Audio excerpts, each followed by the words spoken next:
也武陵山庄附近的树林，有人发现讲有一只台湾乌熊掉伫咧陷阱，林保署是赶紧甲救起来送去治疗。也国家公园内底是袂当拍烂的，哪会有陷阱？即马警察是启动刑事调查。也专家这边认为讲哦，政府应该建立快速应变的机制。 受益用吹钱甲掉伫锁仔内底的台湾乌熊麻醉验伤，雪霸国家公园管理处武陵山庄附近的树林，6月17有林保署的人发现乌熊受困，随甲雪霸处生物多样性研究所，也佮有保持总队警员组一个27个人的团队，暗时9点40分去甲救。还有一个要在我这个位置，对，然后用船的哈。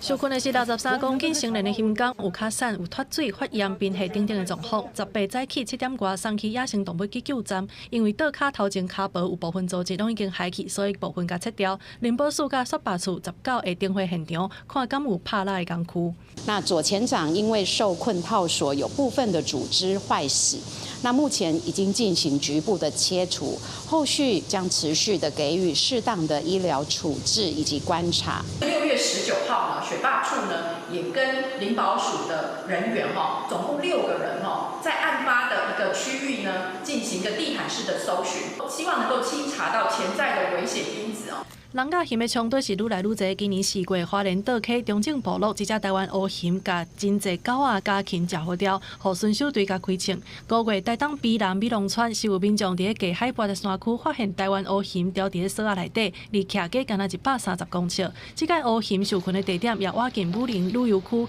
专家认为政府应该跨单位合作，补助山林的民众打造防护的围栅，而且建立快速应变机制。跨单位的合作。 我觉得是未来更需要去加强的部分。先考虑黑熊是濒临绝种，所以可能就先以驱赶为主，但是可能在未来可能要更快的去积极的，比如说甚至包含很快就要去捕捉或是怎样的作为。雪霸处强调，保持总队已经启动刑事侦查，伫个园区拍蜡是违反国家公园法，也佮有野生动物保育法，会判1档以下有期徒刑，拘役也是罚金36万。公司新闻台中报道。